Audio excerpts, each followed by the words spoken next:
Hello, this is Salika Ducksworth-Lawton, and this is Conversations in Color. This is the last show of our season. We will start up again in September, and saving the best for last, we have Doug Hofer, who is the Deputy City Attorney, and we're talking about the gray areas of the First Amendment. So I'd like to thank our sponsors, Shift Coffee House, the Pablo at the Confluence, Converge Radio, University of Wisconsin at Eau Claire, and of course, Uniting Bridges. Hang on to your hats and glasses. It's going to be a little bit of a ride. Let's turn and talk to Attorney Hofer.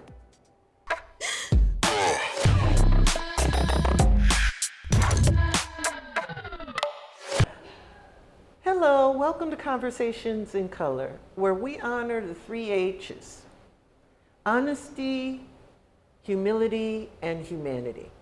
We have real conversations with real people about the critical issues of the day and about how we can impact them and how we can work with each other to overcome. I'm Salika Ducksworth-Lawton, and we are honored to have with us today Doug Hofer, who is the Deputy City Attorney for the City of Eau Claire.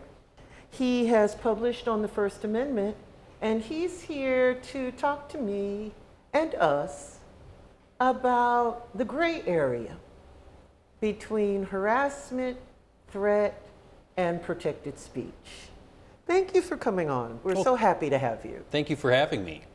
So I guess I want to start out, I'm going to let you lead me a bit. Sure. But I want to start out by asking you about if you could tell us what the Brandenburg test is, which seems to be in every article about the gray area between the protected speech and a threat. And what does this term imminent threat mean in terms that we can understand in our ordinary lives? Okay. Well, first, maybe before I even get to that point, just to give people a little bit of background, the First Amendment protections are not absolute. Right. And what they cover can be very fact-intensive for courts to look at. And so, the first part of the analysis is trying to determine whether what we're looking at is speech or some other kind of conduct. And then once it's speech, courts will look at whether or not it's protected speech or not. There's a variety of different kinds of speech that are not protected, such as obscenity or fighting words or true threats. And whether something falls into one of those categories there isn't always a bright line test where this clearly is protected speech, this clearly is not. Often, the facts, different facts in different cases can impact the legal analysis. And what we've also seen over time too is, with technological advancements, how people communicate in different ways, the channels they use can also impact the analysis. Courts are trying to apply First Amendment jurisprudence to things that, have only evolved in the last 25 years, like the internet, which, was not something that I was aware of until my late teenage years. And, now it's children. I know now it's children. Now it's everywhere. And so, it can be a very complicated analysis, and courts are really grappling with some of the issues related to regulating speech, and what constitutes a true threat or fighting words. It's very fact intensive, and you can find a variety of cases in a variety of jurisdictions that land in different spots than each other. and you change one little fact in the case, and that can be dispositive of whether or not it's protected speech or not. It feels like the definition of an imminent threat has been changed in some ways by social media. So what used to be an imminent threat, which used to be the farmer with the pitchfork right there, in days now where someone can make the threat 1,000 miles from you and make a false call to the police, get you swatted, or hack your house and mess with your internet-enabled ring or your internet-enabled thermostat, how would we, here, ordinary people, how can we understand this new idea of imminent threat? Well, it's a good question, and one of the challenges with social media is, there is such a lack of civility across all social media platforms that at what point is it a legitimate imminent threat versus this is someone who's 1,000 miles away, so they feel a little more courageous in saying provocative things that they wouldn't say in person, and if they said in person, would absolutely qualify as a imminent threat. But on social media, does that analysis change? And I think that's something courts are continuing to grapple with. How do those rules apply? And then you add another layer of, as you were mentioning, do we always know that the person's name we see on social media is that actual person when something comes in, when we know that, accounts are regularly hacked and false accounts that are meant to look like other individuals are created. That creates an investigatory problem for law enforcement before that information is even analyzed by courts. But it's an issue that does continue to evolve, and as our technology continues to evolve, unfortunately, court cases often are a step behind. The technology or the change in society happens first, and then legislatures or courts respond. And sometimes when legislatures respond with legislation, that legislation is overbroad. And it while seeking to prohibit some conduct that everybody would agree is not something we should have in our society, it also impacts unintentionally on speech or conduct that absolutely is protected by the First Amendment. And that's a very hard thing. Legislating on matters that are related to First Amendment fundamental rights is very difficult, because you have to write it in a way where the prohibition isn't based on the content of the speech or the viewpoint of the speech. It needs to be able to be content neutral, meaning it applies equally regardless of what the speech is.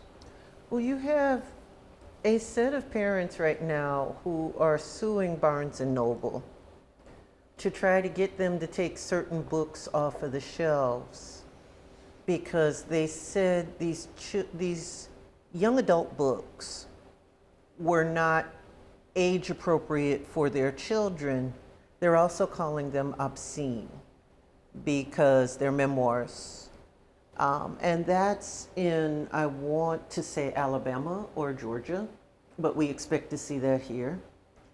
Does that sound like a reasonable idea to you, to be able to, I guess, how does the First Amendment jurisprudence hit this idea of age appropriateness as the way to censor things for people who are not in that age group? Because if they take the books off the shelves, it doesn't just mean young people don't get to buy them. That means adults don't get to buy them. Right. Well, and there's a lot to unpack in that, the ideas that you were just talking about. And I believe in the last couple days there was a Florida law that was struck down that sought to regulate, what could be published on social media platforms, primarily Twitter. But Twitter, like Barnes and Noble that you mentioned, is a private company. Yes. And so they have a lot more discretion as far as what kind of decisions they make regarding what kind of speech they publish, versus the government, which is prohibited from all kinds of regulations related to speech, particularly if those regulations are not content neutral or include some kind of viewpoint discrimination. Private companies don't have that kind of limitation because the First Amendment doesn't apply to them in the same way.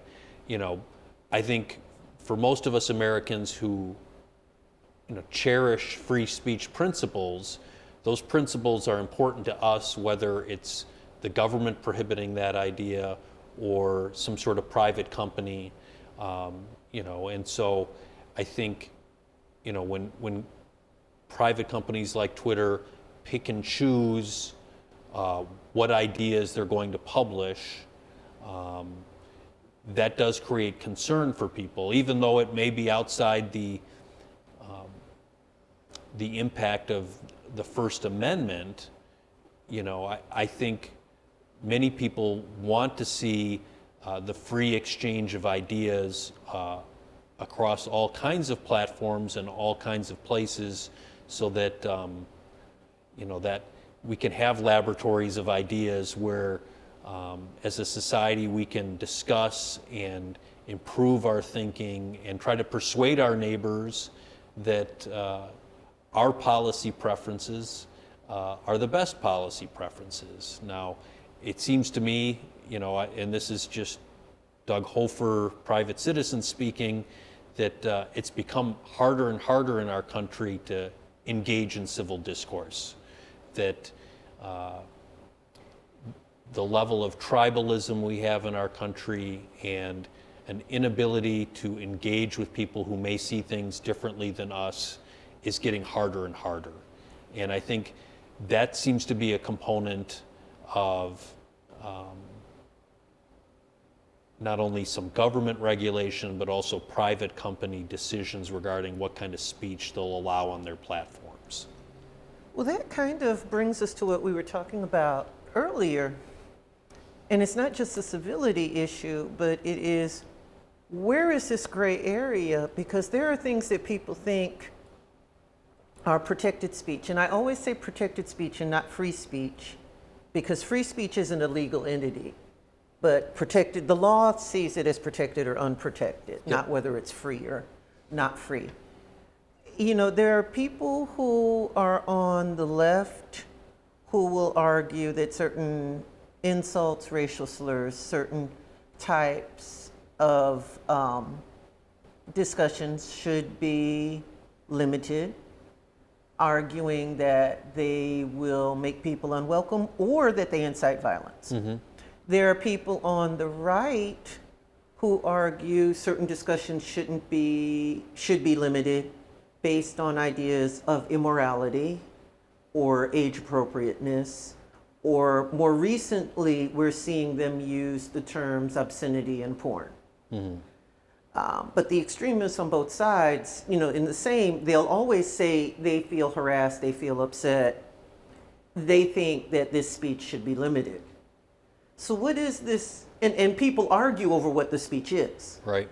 So what is this gray area between harassment and protected speech and threats and unprotected speech? I know I just gave you like a book length question here. No, and I think I wish there was a clear answer to that question. And one of the challenges for courts especially is trying to figure out, here are some reasonable objective rules that are somewhat predictable for members of the public, so they'll know this is something that's not acceptable, this is something that's not. And there are things that are clearly protected speech, and there are things that are clearly an imminent threat. There are things that are clearly obscenity under any reasonable definition of the word.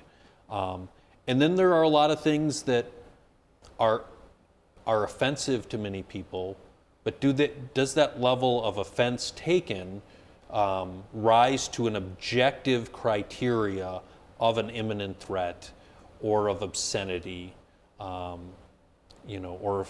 fighting words? And there are so many areas too, things like defamation or fraud, as examples, where there are civil remedies to pursue when someone engages in that kind of speech that, some scholars say those also constitute unprotected speech as well. But I think to the extent you or the audience is looking for a clear, bright line rule on some of these issues, and here's what's okay and here's what's not, I don't think we have those kind of bright line rules. It's complicated, and before we got on air, we were talking a little bit about the famous line by one of our Supreme Court justices who said, when it comes to obscenity, I know it when I see it. I think everybody, you laugh when you hear the line because you know what he means, but that's not a real clear standard when we're applying these kinds of issues. And certainly, again, we know sometimes there are things that I think most reasonable people would say that's definitely obscene. But there's a lot of things that are in that gray area that might make me feel uncomfortable, but does the fact that it makes me uncomfortable mean that it should be illegal? Or does it mean that it's not protected by the First Amendment because Doug Hofer finds it uncomfortable? Well, I remember my mom, which tells you how old I am, back in 1981 or 82, snapping one of Richard Pryor's albums in half because he was cursing on the album. And the hilarious thing is, it was, she's older style Catholic. Mm-hmm. That was highly offensive to her. She thought it was horrible. Today, we have comedians who probably cuss in their routines 9 or 10 times as much. I remember her and older people telling us that wearing skirts, I went to Catholic school, skirts that if you knelt on the floor did not hit the floor was obscene and inappropriate. And I've been to beaches now and I've seen thong bikinis, which are legal and they're not seen as obscene. So how do we manage these different standards? Well, and what you're hitting on is a very important part of the constitutional analysis too, where society's standards continue to evolve. We have court cases that talk about evolving standards of decency. How do courts examining these issues resolve, how do you resolve a case based on your perceived notion of what society now finds acceptable? And that's where, justices like, Justice Scalia, who, is so famous for, popularizing to a large degree originalism, where here's the original meaning of the Constitution, and we should use that as some sort of reasonable constraint. Some people agree or disagree on how well he lived up to that, that ambition. But 1781, a woman's ankle being flashed in public was considered obscene. Right. Well, and so how do you resolve, this relatively ancient document's ideals with where society is now, and is that something that should be done primarily through the legislative process, or can judges try to divine what they think society standards are now. And obviously, they're always going to have to do some of that. How much of that is appropriate, too? And how much of it is, should judges be making policy decisions, or should, the people through their elected representatives? But then, of course, the people through their elected representatives, those laws have to comply with constitutional protections. And how do you balance that? Where maybe a majority of people in the country would like to see certain language censored or certain material censored, but is that majority desire consistent with the requirements of the Constitution? Well, it gets us to one of the conversations we were talking about. How has things like social media, cell phones, the tracking apps that we have now, how have they changed these ideas of what protected speech are and protected action are? We're seeing people trying to ban protesting outside of politicians' houses. Although, people have been protesting outside of politicians' houses now since about 2019. And protest is a protected right.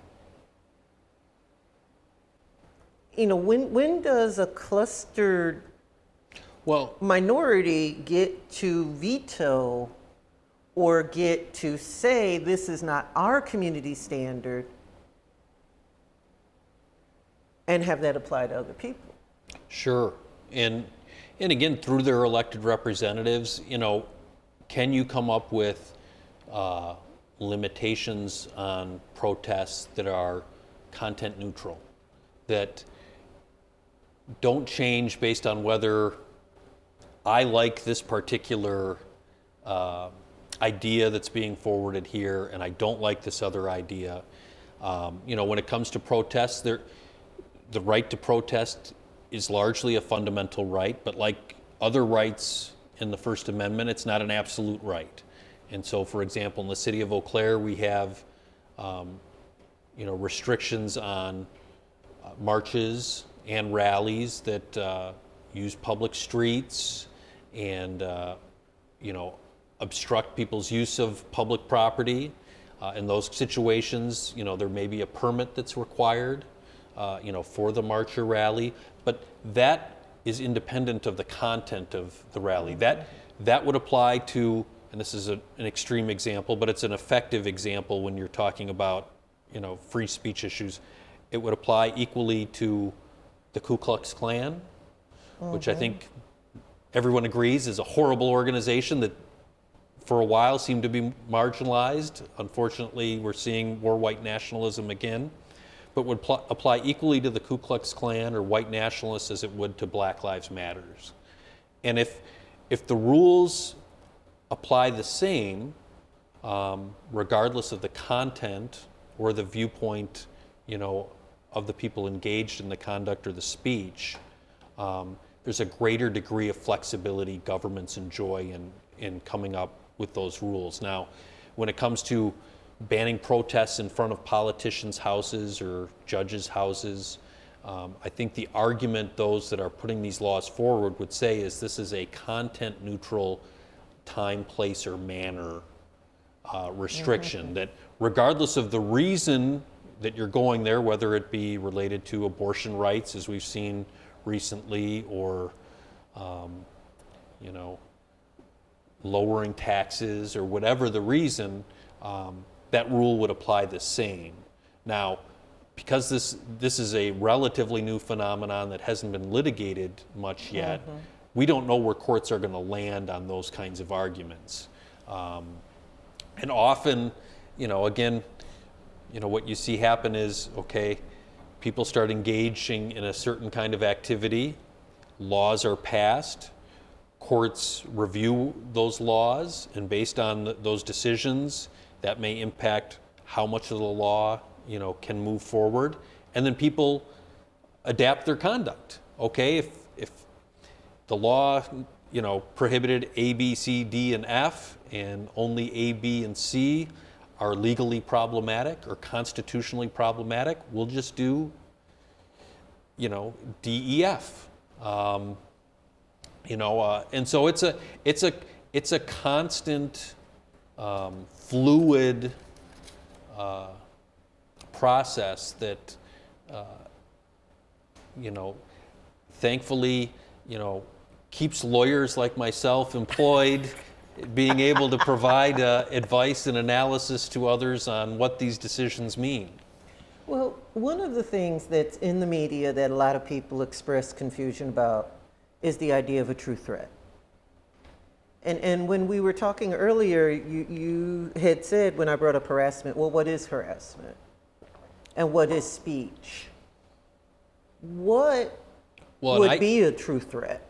Well, it's interesting you mentioned harassment too. I forget which state it was, but I think in just the last week, there was a court case that talked about harassment by mail. So, people sending things over and over and over again, and sometimes it was targeted at stalkers. But I think we all know, as you start to even here just now think about it, there's a lot of mail that we receive that we'd rather not get. Yes. And so wording a statute in a way that applies to stalkers but doesn't apply to legitimate businesses that engage in mass mailing is difficult. But part of that too, as you mentioned, the existence of whether it constitutes a true threat. If I just saw a summary of the case, so I didn't dive deeply into it, but there was discussion about the parts of the law that talked about an intent, a subjective intent, may be salvageable, where other parts of the law were not. And again, that creating laws that impact First Amendment related speech and conduct that aren't overbroad, very difficult. Well, in Louisiana in 1968, they had two counter protests, one protest and one counter protest. The Deacons for Defense and Justice marched from Bogalusa to Baton Rouge. And the Klan met them, and the police made them meet at two different places. But they arrested Leander Perez at the white supremacist march for telling the crowd to go beat the and they arrested H-Rap Brown at the Deacons March for saying, go burn the down. And those were upheld. And I think that's what we think of today as a threat. But in certain cases, it's appearing those aren't threats. And I think the definition of what's a true threat and when it's a true threat is what confuses people. I think of the guy on Twitter who told Kirk Franklin that he was coming for his daughter. And Franklin's response was basically, my friend Smith & Wesson will introduce you to Jesus. And some people criticized him, saying he was threatening the person, and other people were saying, no, it's self-defense, because the other person threatened him. And there were free speech absolutists saying, neither should be banned, because it's the web and we should be able to say whatever we want. And I think that gets into, there's this gray area where it feels like there's this intimidation, and because we don't know what the definition of a true threat is or how to judge a true threat, we don't know what to do. If we report it, we're told, well, that's not really threatening speech, that's protected speech. But it feels like in a very similar situation, you report it and you're told it's not protected speech. I'll give you an example. Over on Water Street, this was about 3 years ago, I was crossing the street, I was already across, and a car comes zooming past me and yells the N-word at me. I didn't bother to call the police because I didn't think that it was a true threat. Because the car had continued down the road, I would and I didn't know what to do at that point in time. I would argue it may not be a true threat. I believe that would constitute disorderly conduct. That is the type of conduct which tends to cause a disturbance. Okay. And so I don't believe. Well, I don't know whether it constitutes an imminent threat of harm to you, other than the obvious psychological distress it would cause anyone to have that said. It is. I do not believe people can say that legally Well, see, in that manner. And this is where it begins to get very gray. But you know what? That is my opinion. A court may disagree. Well, and that's where it gets confusing. My students and my daughter and her friends have been called racial slurs. But whether or not they were actionable, at least in the education setting, is whether they are aimed at the one individual or at the group. Or at least that's what we're being told. Nobody ever seems to test it in courts. But you have people running around the streets who are yelling slurs at some of our gay citizens, who are propositioning some of our young women. I mean, this has happened again to my daughter. But they're afraid to report it because they don't know whether it's a threat or not. The what is protected speech and what is not protected speech has been so blurred by what's been happening in social media. People don't know what is a threat, what is harassment, what they can report and what they can't report anymore. Well, and the widespread lack of civility has helped blur those lines. Where,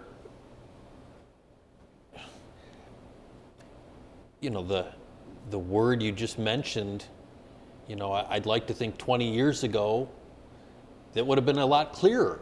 Yes. Where now there's a level of, as we discussed earlier, a level of tribalism and anger directed between groups at each other at such a higher level. I wonder how that impacts, the response of both law enforcement and school administrators and courts. When you see this more and more often,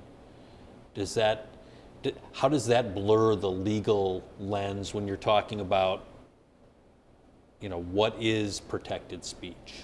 What is a true threat?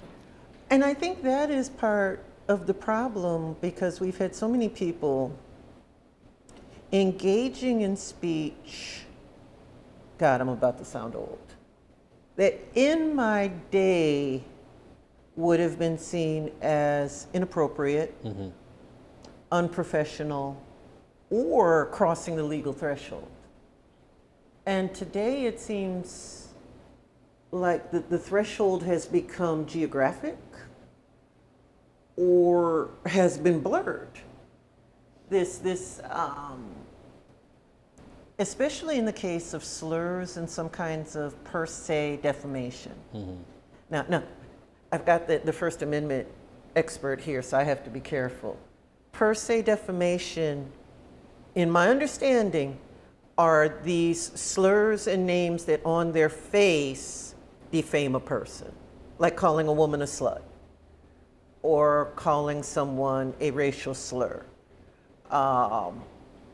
Or calling a male, I can't think of one that I could say without getting in trouble. But you know what I'm talking about? But it seems like you go into the wild, wild west of Twitter, and these get slung around all the time. And when you tell people not to insult, they look at, like the term pedo today. Calling someone a pedophile who is not would seem to be per se defamation. But that term is being slung around all over the place. Weaponized. Or calling someone a fascist and I say this as someone who worked for the government, when they're not is another weaponized term. Yep. So how do we who are ordinary people, how should we think about this in terms of what we report and what we don't report? Well, What is legal and what's not? Well, and you know, when you talk about defamation, a lot of the remedies for defamation are civil, as in bringing a civil lawsuit if you are defamed. But then you have to prove what your damages are too. Yes. And this person hurt my feelings is not going to get you a lot of monetary damages, and you're probably not going to find many lawyers who are willing to take up your case based on the fact that it offended you. Now, if it impacted your occupation, if it impacted your standing in the community, if you can show some sort of tangible financial hit you took because of defamatory remarks that someone made, you know, that's very different. I hope this doesn't get us off track too, but you know, one comment I'd like to make too is it would be nice if we didn't need laws to prohibit conduct for people to make the decision to avoid engaging in that conduct. It shouldn't have to be illegal for us to treat people the way we want to be treated. Well, there's a lot of things that are legal, but they're not moral. Right. But I think that some people think the thresholds are far lower than they are. And a lot of us have not been taught how we can deter in civil conduct or even how to deal with it. I mean, we want to do, Uniting Bridges wants to do, starting in September, a series of public trainings for people in critical intervention and things like that. But I think it's hard as a human when out of the clear blue sky somebody slung something at you. Yeah. You know, we freeze. It's a normal, it's actually not fight or flight. It's fight, flight, freeze, and flee. Mm-hmm. And by the time, if it's a drive-by, by the time, like the guy who yelled at me, by the time you have that perfect retort, they're 3 blocks away. Well, and if you're anything like me, that would be something that would probably make me angry, and I would stew on it for at least a few hours, if not days, you know, with, you know, a level of righteous indignation that, yes. You know, I think you can understand. I mean, yes. And the righteous indignation is. But how do we, you know, is creating laws the only way or the best way of changing hearts and minds? I think it's probably part of the solution in some cases, but on some level too, we have to find a way to tap into people's humanity and help them understand, you know, that you know, we're all brothers and sisters, you know, and we need to try to treat people the way we want to be treated. And as we aspire to do that, as we strive to do that, you know, a lot of these problems that exist can go away. But it feels like, though, there's a set of people out there who are willfully ignorant and who want to believe they're superior and who don't understand this idea of a brotherhood of humans, or even the idea that everybody deserves a basic level of respect, or that there's a way you should act in public. I think there's a lot of people out there that seek to exploit people's prejudices, people's failures, people's seek to just exploit for their own personal gain, that drive wedges between people because it's in their self-interest to keep different communities in our country divided. And I think, you know, the more bridges we can build between the, you know, our different groups, and the more we can recognize how much we all have in common, but that takes work. Yeah. Where being able to point a finger and to blame and say that, you know, my group is right and this group is wrong it's easier in some ways. It feels. Do you mind if I pop in and say something real quick? Go for it. So something that I've, or one aspect that can be very frustrating is the fact that a lot of the media, even social media, even news, like they need to turn a profit. Yeah. And unfortunately, it's like it's very profitable to say the next best, most edgiest thing you can possibly do because it garners views on both sides. You have people that will agree with it and clap about it, but then you have people who disagree with it who will constantly share it, saying that I don't like this. You have people that like it that also share it. So it's like it's frustrating because there's even a monetary incentive to separate people. I mean, and the most recent case that is like the Tucker Carlson, like with him. The replacement theory. Yeah, Yep. and him saying that over and over to the point where you have someone that has a manifesto that is, talking about it, where it's like it shows that speech can lead to those things, but it can be so far removed where I think the term is stochastic terrorism, where it's like you can't really point the finger at the person because he didn't tell the person to do it, but it can lead someone to it. So yeah, it's Well, and that profit motive has pervaded all kinds of areas of the media. I've gotten to the point where it's very difficult for me to watch a lot of sports-related shows. That the sports talking head shows that I used to absolutely love to watch are kind of unwatchable because they've become so edgy and so divisive. And who can say the most provocative thing is the way to get more clicks and to get more views and to make more money. And we see that, in our news media, unfortunately, too. And It feels like I know conflict sells. And I know there's a set of people who love to watch arguing and screaming and stuff like that. But it feels like there's a set of us in the middle who have been left out of the whole thing. And for me, I would rather read my news than hear it from somebody screaming on the web because that just sets me off. For my husband, he watches his sports with the sound off now. So he doesn't have to hear this craziness.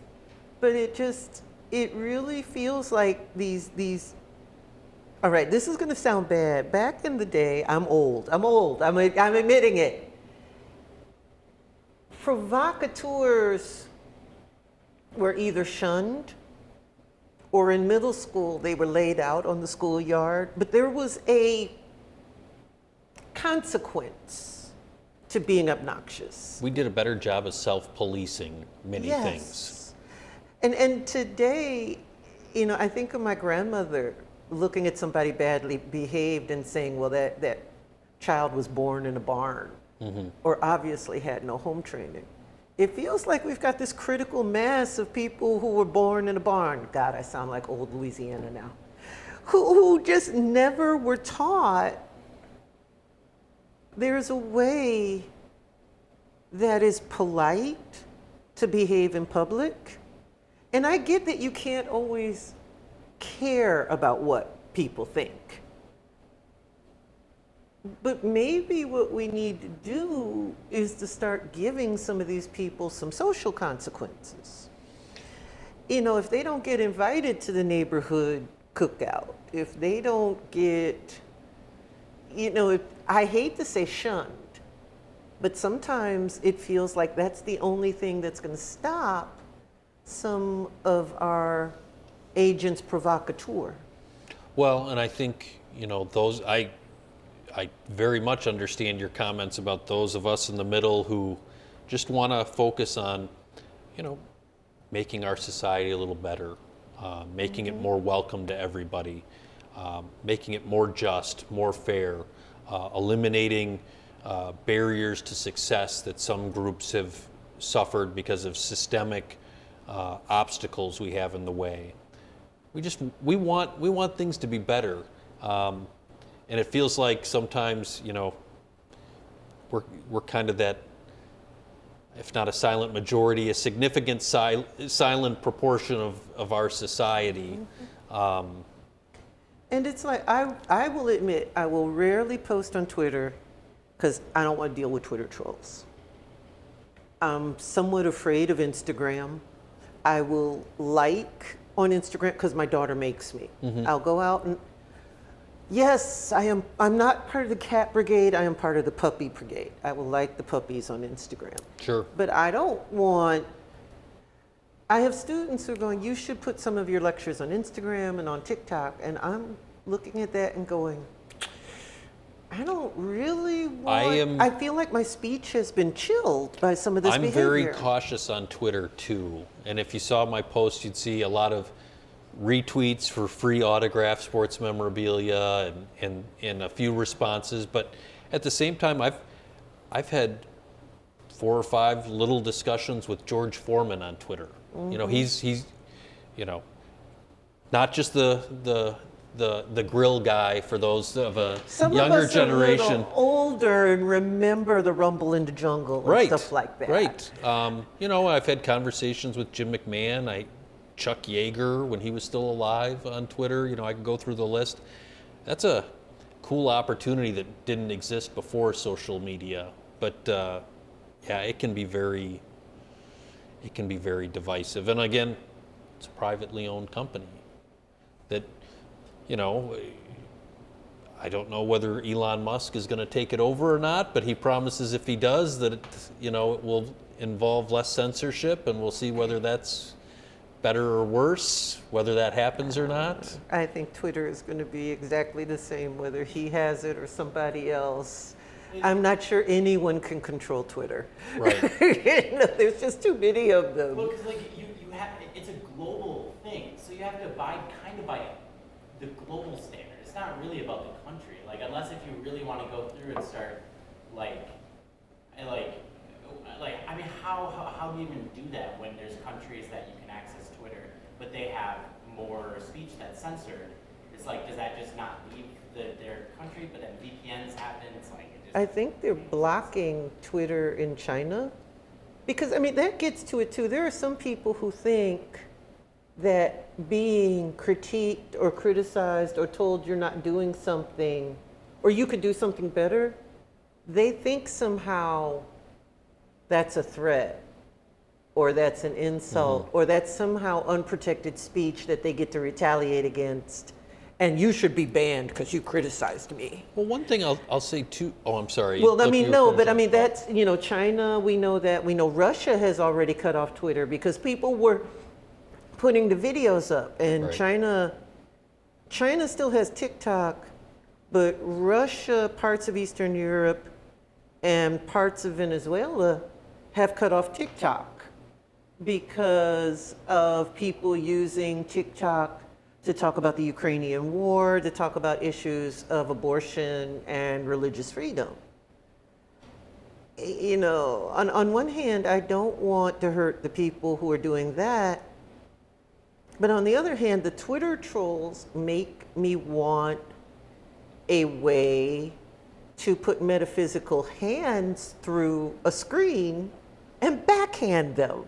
You know, would you talk to your mother this way? Well, and all the negativity notwithstanding, you know, one of the things, you know, our forefathers that wrote the Constitution really understood some very important principles. And the idea that our country, our society is better off when there's a free exchange of ideas is a concept that I hope continues to be a timeless, appreciated concept in our society, because I think we all benefit from hearing different perspectives and different ideas and being challenged and engaging in friendly debates when we disagree, respectful debates, even if not as friendly as we'd always like, at least respectful debates where you know, we can share our differing opinions and hopefully be open to the idea that those differing opinions and different ideas and different perspectives can help shape, you know, our own opinions and perspectives. I guess where I worry is that I feel, and it's not just me, from what I'm seeing in polls, et cetera, that I don't know where that free exchange of ideas is ending and where intimidation and harassment is beginning. And it feels like some government power, and this is me as a historian because the whole CRT thing gets thrown at us. It feels like some of our free speech is under attack, if that makes sense. It does, and I think as a society we seem to be becoming less and less tolerant of opposing viewpoints too. Even the, not only when I say less tolerant, not just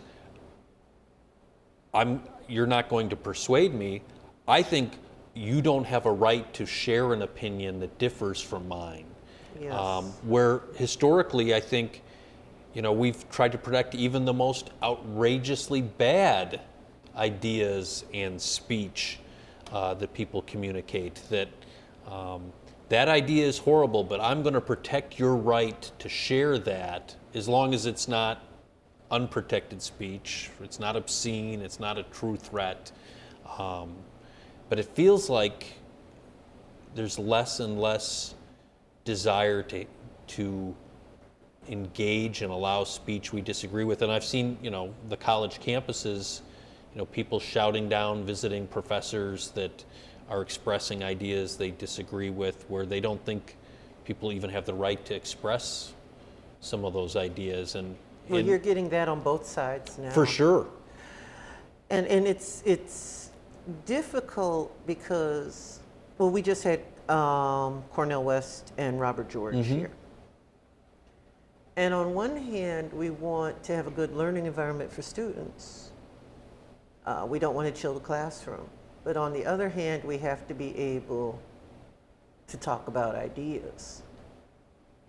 One of the weirder things I have seen is some people across the country are taking the bias incidents response reports and using them to report faculty for engaging in speech they don't like. Yeah. And that's not what they were meant for. They were meant for people threatening to hurt people in the campus. And it just feels like there is a fight for the heart of our education system to just shut down one side of it. And I don't know what to do. I don't know.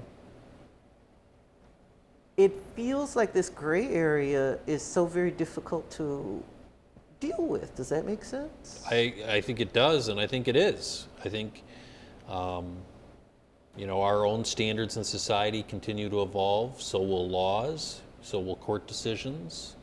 I think there are clear expressions that constitute an obscenity or constitute an imminent threat, but there's a lot that's in the gray area too. And that brings us back to Brandenburg, which is the last thing I want to do. I don't know what the time is yet. We've got about 10 minutes. People have no idea what the Brandenburg test is.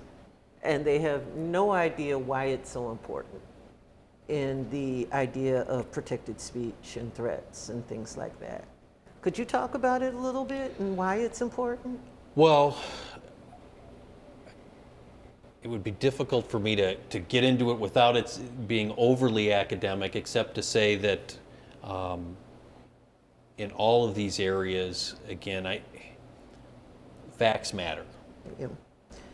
Well, And if you have 10 facts one way, the decision might be something. You take 5 of those facts and combine it with 3 other facts, it might impact the decision another way. There is not a bright line. It's very a very fact-intensive analysis. so maybe the best way we can talk about it is to say, if you know it's obnoxious, don't say it. Well, I think that whether it's illegal or not, that should be a rule we all live by anyway. If you think what you're going to say is going to cause harm, or cause a reasonable fear, you shouldn't say it. Even if what you say is not prohibited by law. Well, it just seems, again, it gets back to these differing standards. Even the differing standards of what a protected religious group is. If I had $1 for how many times in Louisiana and here, I was told that as a Catholic, I'm not a Christian, I pay off my house. Mm-hmm. So we're in an area where in the 20s, people harassed Catholics and for following their religion. And today we see some people doing that to people who are Islamic. We see some people doing that to people who are Jewish. We see the Satanic temple. Whenever you see something that says people's religious ideas, or they're using this actually against the ones where the CRT is feeling, the idea of feeling offended or feeling guilty, and they're filing that. But the question becomes whose religious practice under the First Amendment in some ways? Well, and there's been a lot of commentary and decisions related to hate crimes, which is a somewhat related topic. And one of the things that a lot of the academic literature talks about is how do you regulate what's in a person's mind and what's in a person's heart? Does the fact that they're saying or doing something because somebody's a different ethnicity or a different religion, how do you treat that differently? And I feel like when I was an undergraduate and studying Russian history, we called the idea of controlling people's thoughts totalitarianism. Mm-hmm.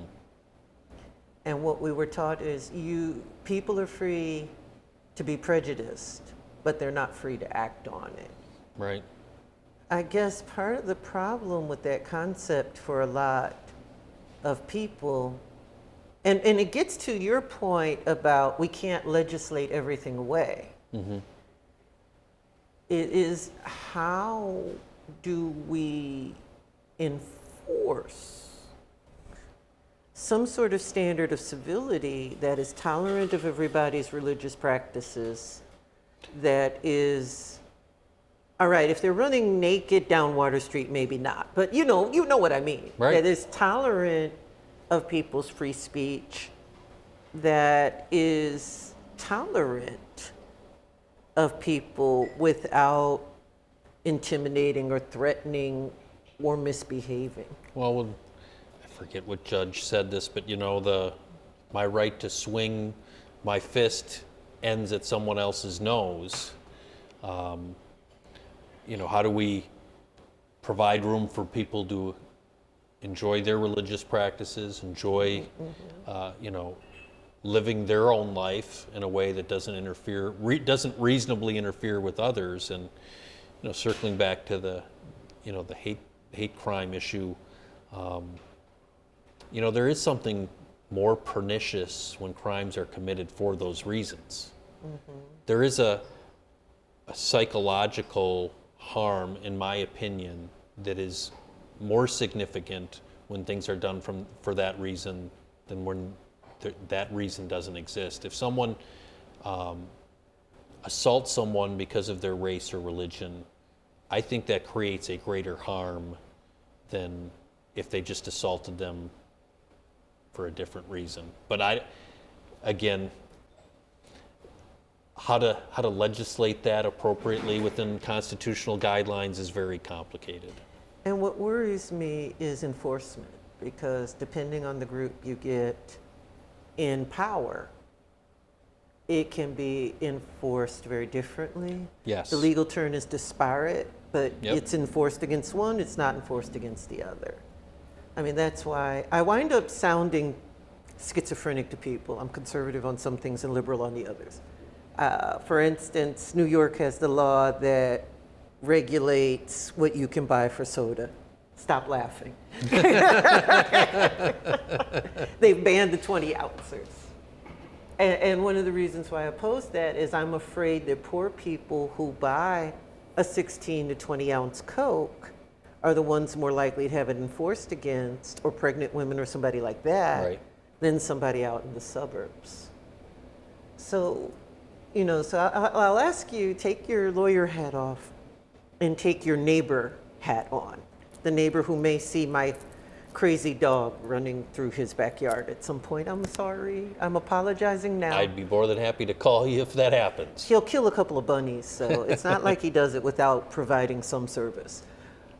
But how do you think we could begin to work together to build an idea of community civility? I mean, for Uniting Bridges, one of the things we've done is surveys. Another thing, we want to do the trainings, we want to work with other groups. But how do we get people to agree on a base level of civility that maybe doesn't involve slinging slurs and insults?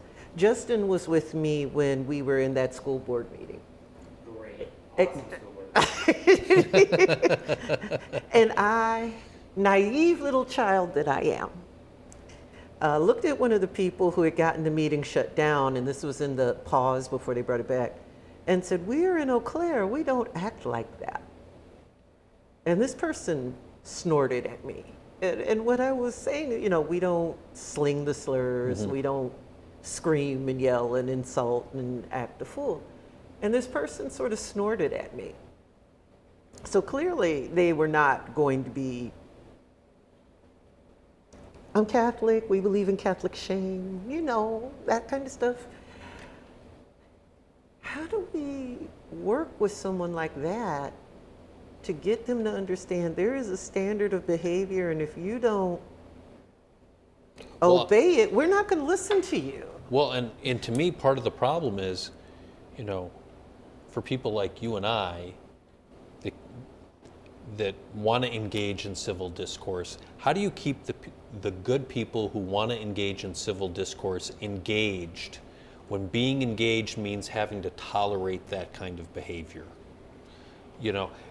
It's an easy enough thing to say, you know what, this is ugly, this is unpleasant, I don't want to have a part of that. I would rather spend time with my family and my friends and people I know I can engage in civil discourse with. I think that's the real challenge. How do we keep good people engaged when the level of discourse is so ugly and so nasty and so disrespectful and so unpleasant to deal with that people just simply want to opt out? And it feels like we don't have a great amount of tools to deal with it. I mean, I don't know, Justin, I may have been a little bit meaner than I thought I was. But I think I was kind of calm. But I'll be honest, I came out of that meeting really feeling like I had either been too calm and too nice or too harsh. And it's hard to deal with these social provocateurs because on one hand, the meanness and the viciousness can be contagious. And on the other hand, if you do manage to keep your cool and do all of that, you still pay the price in, I should have said this, I should have said that. Why did I tolerate this? What did I do? Taking the high road can be very unsatisfying sometimes. It is, and I guess and sometimes it's not rewarded maybe as much as we should. Right. Well, and are enough of us standing up and modeling good behavior for others to follow? Dr. Martin Luther King, a great example of somebody who modeled the right way of doing things. And even though often the way he took the high road maybe didn't result in him being treated as well as he should have been along the way, people could see the righteousness of his approach. They could see the way he was doing things was the right way, and because of it, eventually his good intentions and his great example wore people down. Do we have enough of those kinds of leaders anymore? Well, can we teach people how can we teach people what the high road is? Can we teach people how to take the high road? I mean, I know how to do the 4-7-8 breath. I know how to tap. Mm-hmm. I know how to breathe myself. I'll try. If they irritate me too much, I'm not responsible for what comes out my mouth. Mm-hmm. But I'll work on. But is it something that maybe we need to develop training to say this is how you can breathe yourself to acting when you're confronted by this person? Mm-hmm. To have somebody call me a name and then I don't call it back. But then I also have to restrain myself from not being condescending. Because you can, there's that tone you can get when somebody's messing with you, And sometimes saying nothing, is the best thing, because you don't want to reward people with the attention mm-hmm. they so desperately crave when they say outrageous and provocative and offensive things. Sometimes, part of the reason why I don't engage in a lot of debates or conversation of controversial topics on social media is I don't think it leads anywhere positive, and I don't feel like rewarding, when people make the obnoxious comment on Facebook or Twitter, I don't feel like rewarding them with my attention or acknowledgement that somehow that stupid idea deserves any attention whatsoever. How do we get other people to do it, though? Because, Right. 90% will ignore it, but there's always one who's going to go get into the fight. There's always one who is going to take the bait. If only there was only one. Okay, there's probably more than one. And you always will see the person saying, don't feed the troll, and Yeah. they ignore it, and it's boom, headbutt. I mean, what can we say to people? If we gave them scripts of answers, maybe, that they could shortcut or memorize? I mean, what do we... I know what works for me, but I don't know it's always going to work for other people. Right. I have been told that I can be very tolerant. I always say that's because I have a 22-year-old and a 15-year-old. Mm-hmm. I will be tested at home before I'm tested out in public. I mean, how do we do this? What can we say, we both have kids? To our kids, so that they will model I will tell this. you, I think, my oldest is 15, and up until a few years ago, we watched the news together a lot in the evening. If I could be home by 5:30, we'd watch, and then having to explain the day's news to a very intelligent, inquisitive 12-year-old, so really helped me understand a lot of things that were going on in society that in a way that maybe I didn't without having to make that explanation. So that's been a good gift for me. Mine is more along the lines of my daughter's. I don't want to talk about politics. I don't want to talk about any of this stuff. I can't blame anybody for feeling that way right now. She's not into conflict. She's into a skateboard and surviving her pre-calc. Sure. Well, it has been a great conversation. I've enjoyed it immensely. Hopefully, we ended season 2 with a bang with our conversation. We have ended it with a bang. So, thank you. You're welcome. Thank you. Justin, you got enough?